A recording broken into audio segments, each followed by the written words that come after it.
En un mundo que nos grita constantemente que reclamemos nuestros derechos, que luchemos por lo que nos merecemos, hay un texto antiguo que nos susurra un camino radicalmente opuesto. Hoy vamos a analizar un pasaje bíblico que presenta la humildad no como una debilidad, sino como el camino hacia la gloria más grande que podamos imaginar. Para que se hagan una idea del tremendo contraste, empecemos con nuestro día a día. Vivimos en una cultura que muchas veces lleva la idea de los derechos personales a unos extremos, casi ridículos. Por ejemplo, se han dado casos reales de gente que demanda a una tienda por haberse tropezado con su propio hijo. Y aunque nos suene a chiste, estos ejemplos nos muestran una mentalidad muy centrada en el yo, en exigir, en el yo merezco. Es el reflejo de una forma de ver la vida que busca el beneficio propio por encima de todo. Y claro, todo esto nos deja pensando, frente a esta cultura de la queja y la demanda, ¿será que hay otra alternativa? ¿Es posible vivir de una manera diferente?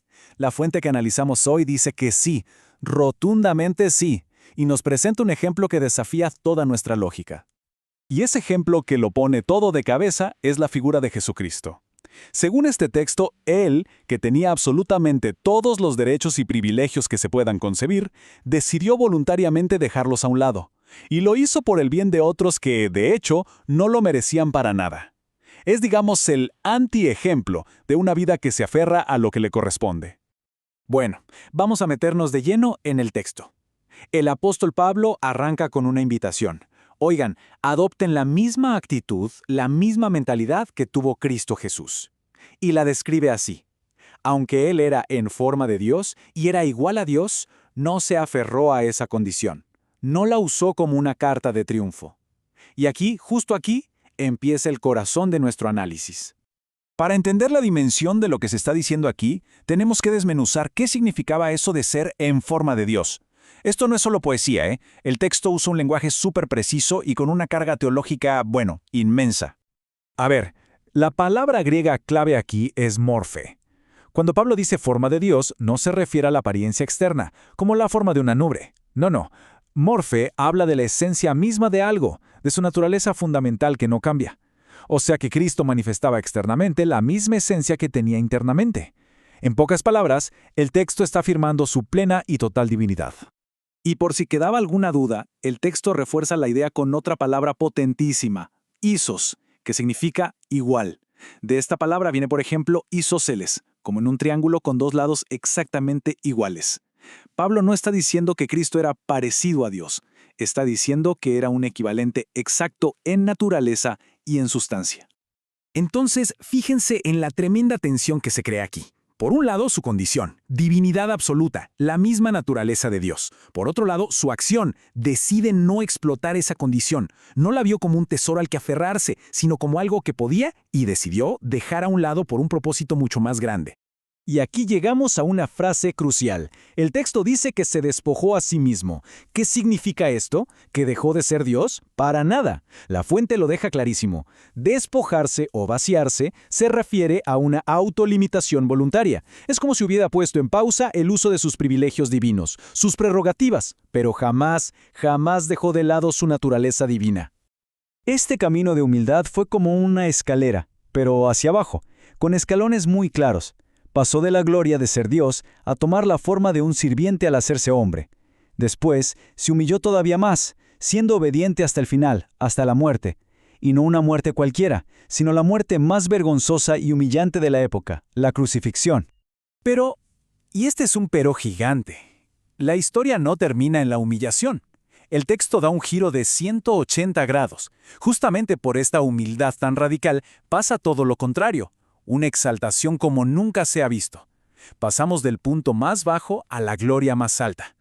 Y el lenguaje aquí es único.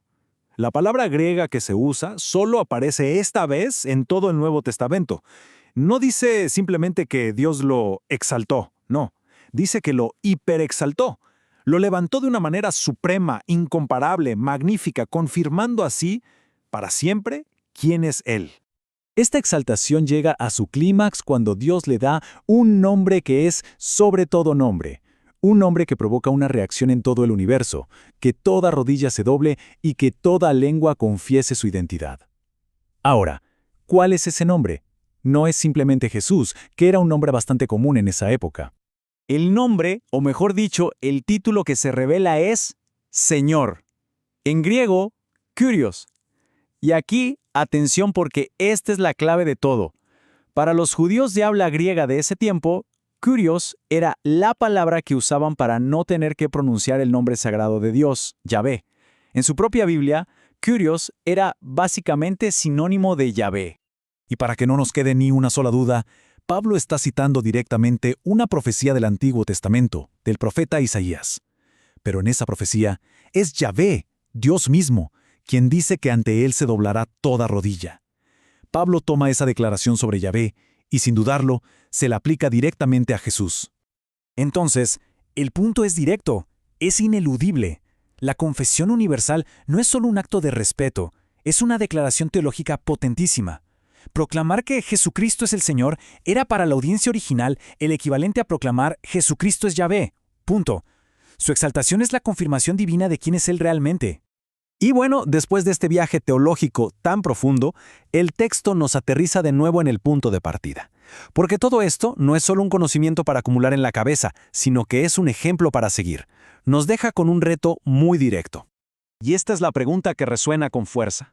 Si el ser que por definición tiene derecho a todo, estuvo dispuesto a renunciar a ello por otros, ¿qué nos dice eso sobre nuestras propias luchas por nuestros derechos, nuestro orgullo, nuestro estatus? Nos pone en nuestro lugar, ¿verdad? Este ejemplo nos obliga a mirarnos al espejo en nuestras acciones diarias. Esa dificultad que a veces sentimos para perdonar, para servir sin esperar nada a cambio o para poner a otros primero, choca de frente con el modelo de humildad que acabamos de analizar. Y quizá todo se resume en esta idea final. La verdadera humildad, según este pasaje, no consiste en no tener gloria o valor, consiste en, teniéndolos, no aferrarse a ellos con uñas y dientes, sino entregarlos voluntariamente por el bien de los demás. Un concepto que sin duda le da la vuelta a todo nuestro mundo y nos deja muchísimo en qué pensar.